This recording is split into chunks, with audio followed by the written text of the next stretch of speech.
지난해 연말에 갔던 해외 연수죠. 캐나다로 갔었나요? 미국하고 캐나다였고요. 네. 7박 10일인데 사실 이제 연수 일정 자체도 이게 과연 필요한 일인지 그것부터가 논란이. 어디를 갔는데요? 뭐 나이아가라 폭포라든가 아니면 뭐 드라마 촬영지라든가 스미소니언 박물관 이런 데를 다니셨기 때문에. 네, 관람이네요. 그러면 연수라기보다. 그건 이제 지자체에서 그런 부분들을 보고 해외 선진 사례를 도입하겠다라고 연수 보고서에는. 나이아가라 폭포가 선진 사례입니까? 그거 자연환경을 잘 발달시켰지 않습니까, 관광객? 왜 저한테 그렇게 네. 나무라세요? 그런데 연수 보고서가 그렇게 돼 있다는. 예. 하여튼 그런 자리를 다니셨는데 그 다니시는 와중에 예천군 부의장이 있었는데 이제 가이드분이 의장하고 얘기를 좀 하고 있었다는 거예요. 근데 저녁 식사 자리에서 술자리가 술을 좀 과하게 드셨는데 가이드분은 이 의장하고 얘기를 하는데 갑작스럽게 그 버스로 들어와서 이 부의장분이 이 얼굴 부위를 폭행을 했다라는 거죠. 그 폭행이 좀 심해서 좀 상처가 날 정도의 폭행이었던 겁니다. 자, 사고 당시에 미국의 이 911, 우리로 치면 119죠. 여기에 접수됐던 녹취 파일이 입수됐습니다. 들어보십시오.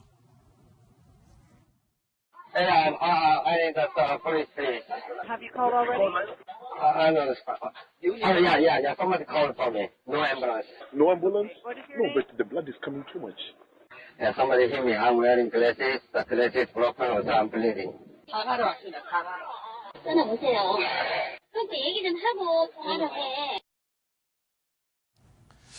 자, 사진을 보면요. 지금 굉장히 피가 많이 나고 꽤 많이 다친 것으로 확인을 할 수가 있습니다. 그런데 여러분도 궁금하시죠? 대체 왜 피가 철철 나도록 가이드를 때렸는지, 폭행했는지 그 이유가 궁금해집니다. 보통 저기 연행창에 이제 기차들이 누워있었고, 그래서 이제 의장님하고 또 다른 의원님하고 좀 얘기를 하고 있었습니다. 대화를 하고 있는 도중에 갑자기 일어나서 저한테 주먹을 날렸어요. 제가 안경을 끼고 있는데요. 얼굴에 정통으로 맞았어요. 그래서 순간적으로 어떡하나 참아야지 어떡하겠어요. 그분은 갑이고 저는 갑을 배운 정인데. 가이드는 아무 이유 없이 맞았다라고 주장을 하고 있는데 또 박 의원은 다른 이유를 주장하고 있죠. 누구 말인지 신빙성 있느냐에 관한 문제 아니겠어요? 박 의원은 뭐 때문에? 박 의원은 일정 문제로 언쟁을 벌이다가 그만하자고 손살을 쳤다는 거예요. 근데 거기에 맞았다고 하는데 근데 손살을 쳐가지고 뭐 안경이 부러지고 네. 그렇게 피가 나고 그러진 않잖아요. 그런데 네. 일반적으로 이제 폭행 사건에 있어서 뭐 저런 경우가 아니라 하더라도 대부분이 뭐 때리려고 때린 게 아니다. 뭐 어떻게 휘둘르다 보니까 그렇게 됐던지 그런 식의 얘기를 많이 해요. 근데 좀 약간 그 피해자 측 얘기, 가이드 얘기도 보면 박 부의장이 술에 취해서 버스 뒷자리에 누워 있다가 갑자기 일어나서 얼굴을 가격했다고 그러잖아요. 근데 네. 왜 술에 취해서 누워 있다가 갑자기 가격을 했을까? 그건 분명히 저는 원인이 있을 거라고 봐요. 네. 그러면 어떤 감정이 있던지 아니면 여행 일정과 관련해서 이미 이전에 어떤 감정이 서로 상해 있던지. 그렇죠. 의견의 대립이 있었는데 이제 술에 취하니까 사례 분별이 안 돼서 때릴 수 있는 부분이 있다고 봅니다. 그래서 이제 전체적으로 보면 피해의 정도나 이런 걸 보면 결국 가이드 주장이 맞다고 생각이 돼요. 더군다나 그 여행하는 데 있어서는 손님이 갑이고 가이드는 을이지 않습니까? 네. 그런데 뭐 여러 가지 뭐 이유가 없는데도 이렇게 때렸다 이렇게 네. 주장하는 것 자체가 사실은 뭔가 이유는 있었는데 네. 결국 가이드의 어떤 폭행의 경위는 좀 말이 맞지 않을까 싶습니다. 자, 이렇게 현재에서 마무리가 될 뻔했던 사건인데 논란이 커진 이유, 폭행 이외에도 사건을 처리한 이 박 의원의 태도 문제 때문이었습니다. 합의를 하기로 했는데 돈을 받기 전에 합의서에 사인을 먼저 해달라고 해서 먼저 해줬어요. 의원이니까 뭐 믿고 해줬는데 그 합의서를 중간에 넣자마자 돌변하더라고요. 그러고서 바로 막말을 내뱉었는데 나중에 이제 CCTV 확보가 가능할 거라는 말이 도니까 이제 사과문도 발표하고 뭐 그러더라고요. 저는 사실 박 의원한테 아직까지 한 번도 사과를 받지를 못했습니다. 합의를 해주자마자 갑자기 태도가 돌변을 했다라는 주장이고요. 또 한 가지 계속 발뺌을 하다가 나는 때리지 않았다고 발뺌을 하다가 CCTV 영상이 입수될 가능성이 비춰지자 그때서야 미안하다라고 인정을 했다는 겁니다. 자, 박종철 군 의원 지난주에 본인이 기자회견을 열고 고개 숙여 사과를 했습니다. 제가 모든 것에 대한 잘못을 인정하고 부의장으로서 맡은 바 역할을 충실히 수행하려고 했으나 제 소임을 다하지 못해 대단히 죄송하게 생각하며 부의장직을 내려놓겠습니다. 당적 관계는 당에서 조치를 한다고 하니 당 처분에 따르도록 하겠습니다.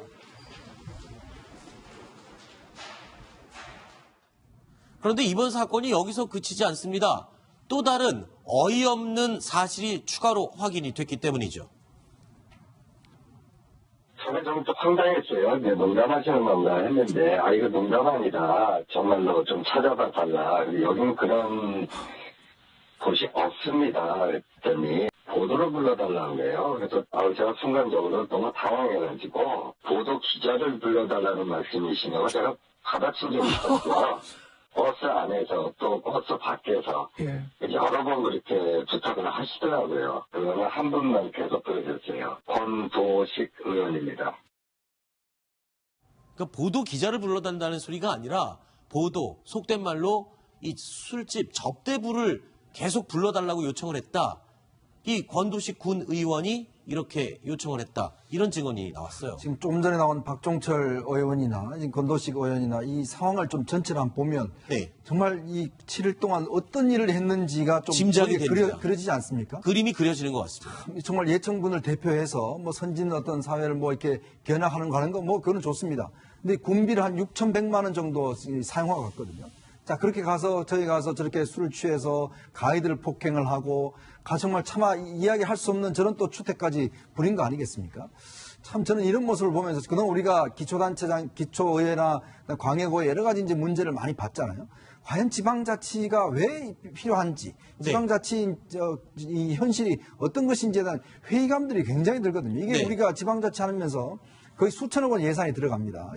예산이 들어가는데 문제는 이 예천군 같은 경우도 자립도가 굉장히 낮은 도시예요. 왜냐하면 여기가 주로 농사만 하는 데거든요. 그럼 정부 지원금이 다 그렇죠. 가는 대부분 다 곳이군요. 정부 지원금을 받아서 운영하는 곳입니다. 인구가 한 4만 명 조금 넘는 그런 군인데 자, 그 군의원을 대표해서 이렇게 6,100만에 되는 많은 돈을 들여서 그것도 미국과 캐나다를 가서 거기 가서 접대부를 찾고 가이드를 폭행하고 우리가 그런 일 하라고 지금 세금 준 거는 아니지 않습니까? 그러니까 지금 캐나다까지 가서. 지금 이거 뭐 무슨 뭐 예를 들어서 뭐 당직을 사퇴하고 이 문제가 아니라 정말 당장 의원직을 사퇴해야 됩니다. 이런 분들이 과연 그러면 예천 국민들의 입장을 대변할 수 있겠습니까? 제가 시청자 입장에서 보면요. 국민들 입장에서 보면 이 여행비를 토해내야 되는 거 아닌가요? 네. 저는 그렇게까지 해야 되는 게 원칙이 아닌가 그런 생각도 잠깐 들었습니다. 제가 이현종 논설위원께서 지금 말씀하신 것과 관련해서 자료를 찾아봤는데요.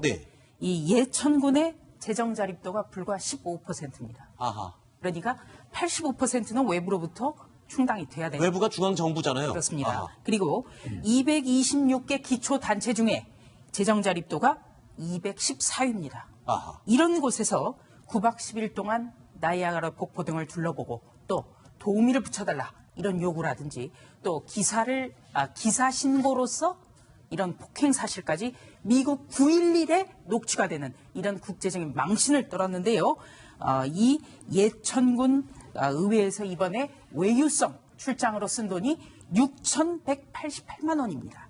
네. 누구 말인지 신빙성 있느냐에 관한 문제 아니겠어요? 박 의원은 뭐 때문에? 박 의원은 일정 문제로 언쟁을 벌이다가 아하. 그만하려고 손살을 쳤다는 거예요. 근데 거기에 맞았다고 하는데 근데 손살을 쳐가지고 뭐 안경이 부러지고 그렇게 피가 나고 그러진 않잖아요. 그런데 일반적으로 이제 폭행 사건에 있어서 뭐 저런 경우가 아니라 하더라도 대부분이 뭐 때리려고 때린 게 아니다. 뭐 어떻게 휘둘르다 보니까 그렇게 됐던지 그런 식의 얘기를 많이 해요. 근데 좀 약간 그 피해자 측 얘기, 가이드 얘기도 보면 박 부의장이 술에 취해서 버스 뒷자리에 누워 있다가 갑자기 일어나서 얼굴을 가격했다고 그러잖아요. 근데 왜 술에 취해서 누워 있다가 갑자기 가격을 했을까? 그건 분명히 저는 원인이 있을 거라고 봐요. 그러면 어떤 감정이 있던지 아니면 여행 일정과 관련해서 이미 이전에 어떤 서로 상해 있던지. 그렇죠. 의견의 대립이 있었는데 이제 술에 취하니까 사례 분별이 안 돼서 때릴 수 있는 부분이 있다고 봅니다. 그래서 이제 전체적으로 보면 피해의 정도나 이런 걸 보면 결국 가이드 주장이 맞다고 생각이 돼요. 더군다나 그 여행하는 데 있어서는 손님이 갑이고 가이드는 을이지 않습니까? 네. 그런데 뭐 여러 가지 뭐 이유가 없는데도 이렇게 때렸다 이렇게 네. 주장하는 것 자체가 사실은 뭔가 이유는 있었는데 네. 결국 가이드의 어떤 폭행의 경위는 좀 말이 맞지 않을까 싶습니다. 자, 이렇게 현재에서 마무리가 될 뻔했던 사건인데 논란이 커진 이유, 폭행 이외에도 사건을 처리한 이 박 의원의 태도 문제 때문이었습니다. 합의를 하기로 했는데 돈을 받기 전에 합의서에 사인을 먼저 해달라고 해서 먼저 해줬어요. 의원이니까 뭐 믿고 해줬는데 그 합의서를 주머니에 넣자마자 돌변하더라고요. 그러면서 바로 막말을 내뱉었는데 나중에 이제 CCTV 확보가 가능할 거라는 말이 도니까 이제 사과문도 발표하고 뭐 그러더라고요. 저는 사실 박 의원한테 아직까지 한 번도 사과를 받지를 못했습니다.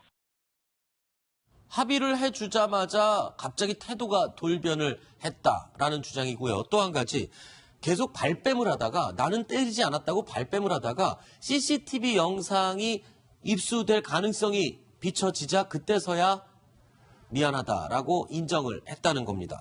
자, 박종철 군 의원 지난주에 본인이 기자회견을 열고 고개 숙여 사과를 했습니다.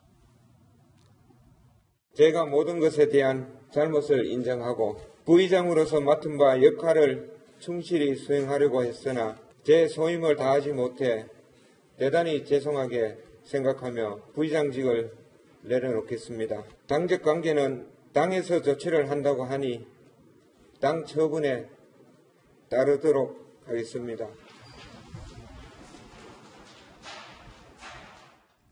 그런데 이번 사건이 여기서 그치지 않습니다. 또 다른 어이없는 사실이 추가로 확인이 됐기 때문이죠. 저는 좀 황당했어요. 네, 농담하시는 건가 했는데 이거 농담 아니다. 정말로 좀 찾아봐 달라. 여긴 그런 곳이 없습니다. 그랬더니 보도를 불러달라는 거예요. 그래서 제가 순간적으로 너무 당황해가지고 보도 기자를 불러달라는 말씀이시냐고 제가 받아친 적이 있었고요. 버스 안에서 또 버스 밖에서 여러 번 그렇게 부탁을 하시더라고요. 그러면 한 분만 계속 그러셨어요. 권도식 의원입니다. 그러니까 보도 기자를 불러단다는 소리가 아니라 보도, 속된 말로 이 술집 접대부를 계속 불러달라고 요청을 했다. 이 권도식 군 의원이 이렇게 요청을 했다. 이런 증언이 나왔어요. 지금 좀 전에 나온 박종철 의원이나 지금 권도식 의원이나 이 상황을 좀 전체를 한번 보면 정말 이 7일 동안 어떤 일을 했는지가 좀 짐작이 됩니다. 그려지지 않습니까? 그림이 그려지는 것 같습니다. 정말 예천군을 대표해서 뭐 선진 어떤 사회를 뭐 이렇게 견학하는 거 하는 거 뭐 그거는 좋습니다. 근데 군비를 한 6,100만 원 정도 사용하고 갔거든요.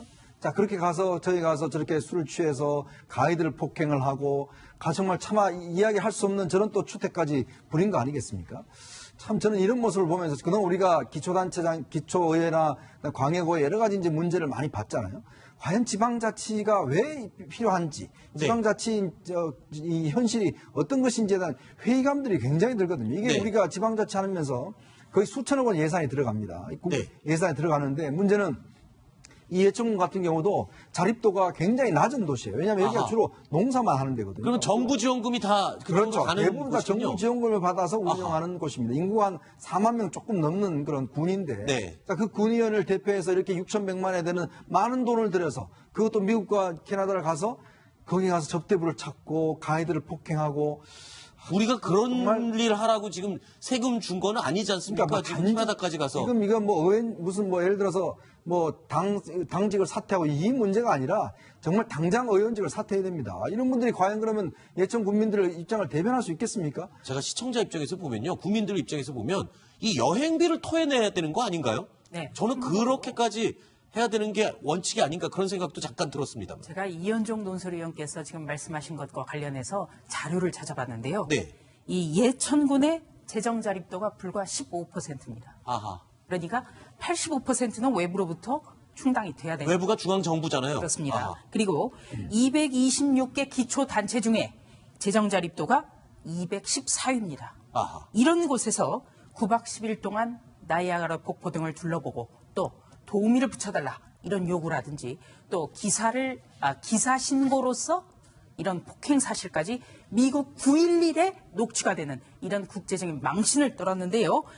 이 예천군 의회에서 이번에 외유성 출장으로 쓴 돈이 6,188만 원입니다. 네.